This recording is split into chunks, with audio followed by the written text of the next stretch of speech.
Hello friends, യാമ്പൂലെ ബാക്കി കാഴ്ചകളാണ്. 150 റിയാലിന് നല്ലൊരു റൂം കിട്ടി. 2 ബെഡും നല്ല വൃത്തിയുള്ള നല്ലൊരു റൂമായിരുന്നു. കുറച്ച് നേരം കിടന്നുറങ്ങിയിട്ട് പെട്ടെന്ന് തന്നെ ഞങ്ങൾ റെഡിയായി. ഇവിടെ അടുത്ത് ലുലു മാൾ ഉണ്ട് എന്നറിഞ്ഞ് അങ്ങോട്ടുള്ള യാത്രയാണ് കേട്ടോ. ജിസാനിൽ ലുലു മാളിൻ്റെ പണി നടക്കുന്നേ ഉള്ളൂ, ഇതുവരെ ഓപ്പണിംഗ് ആയില്ല. അവിടുന്ന് കുറച്ച് യാത്ര ചെയ്ത് നേരെ ലുലു മാളിൽ വന്നു. ലുലു മാളിൽ എത്തിക്കഴിഞ്ഞാൽ ഉടനെ കുറേ ഫോട്ടോ ഷൂട്ട് തന്നെ. ആദ്യമേ കുറേ ഫോട്ടോകൾ എടുത്തതിന് ശേഷം ജ്യൂസിൻ്റെ കൗണ്ടറിൽ ചെന്ന് അവിടെ നമ്മുടെ നാട്ടിലെ ബോട്ടിൻ്റെ അതേ മോഡലിലൊരു ബോട്ടിൽ അതെടുത്ത് അതിൻ്റെ കഥയും പറഞ്ഞ് കുറച്ച് നേരം അങ്ങനെയും പോയി.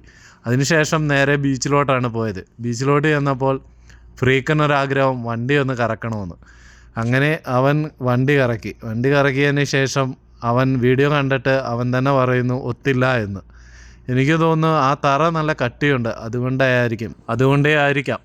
അതിനുശേഷം കുറച്ചുകൂടി മുമ്പോട്ട് നടന്നപ്പോൾ അവിടെ കുറേയേറെ ഷെഡുകൾ കണ്ടു. ആൾക്കാർക്ക് വന്നിരിക്കാനും കുറച്ച് റെസ്റ്റ് ചെയ്യാനും ഒക്കെ വേണ്ടി കുറേയേറെ അവർ അതേപോലെ ചെയ്തിട്ടിട്ടുണ്ട്. അവിടെ നിന്ന് കടലിലേക്ക് നോക്കുമ്പോൾ നല്ല വ്യൂ ആണ് കിട്ടുന്നത്. അങ്ങനെ അവിടെ നിന്ന് എല്ലാവരും വീണ്ടും ഫോട്ടോഷൂട്ട്, 3 പേരും വീണ്ടും ഫോട്ടോ എടുത്തതിന് ശേഷം അവിടുന്ന് കുറച്ചുകൂടി മുമ്പോട്ട് ചെന്നപ്പോൾ നല്ലൊരു ഗാർഡൻ ഉണ്ടായിരുന്നു.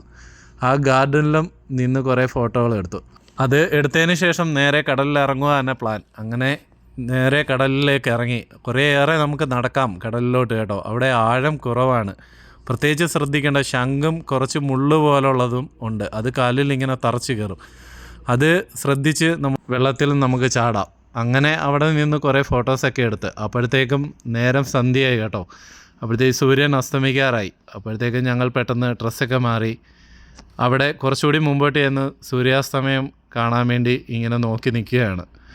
അപ്പോൾ ഒരു കാഴ്ച കണ്ടു. അവിടെ കുതിരയുടെ മുകളിൽ അവർ ആൾക്കാരെ കയറ്റി അവരിങ്ങനെ കടലിലേക്ക് കുറച്ച്, ഞാൻ പറഞ്ഞില്ലേ അവിടെ ആഴം കുറവാണ്, ആ കടലിലേക്ക് അവർ കുറേ നടത്തിക്കും. അത് 100 റിയാലാണ് അതിനുവേണ്ടി അവർ ചാർജ് ചെയ്യുന്നത്. ആ 100 റിയാൽ നമുക്കൊരു നഷ്ടമായി തോന്നില്ല, കാരണം അത്രയ്ക്ക് മനോഹരമാണ് അതിൻ്റെ മുകളിൽ ഇരുന്ന് ഫോട്ടോ എടുക്കുന്നത്.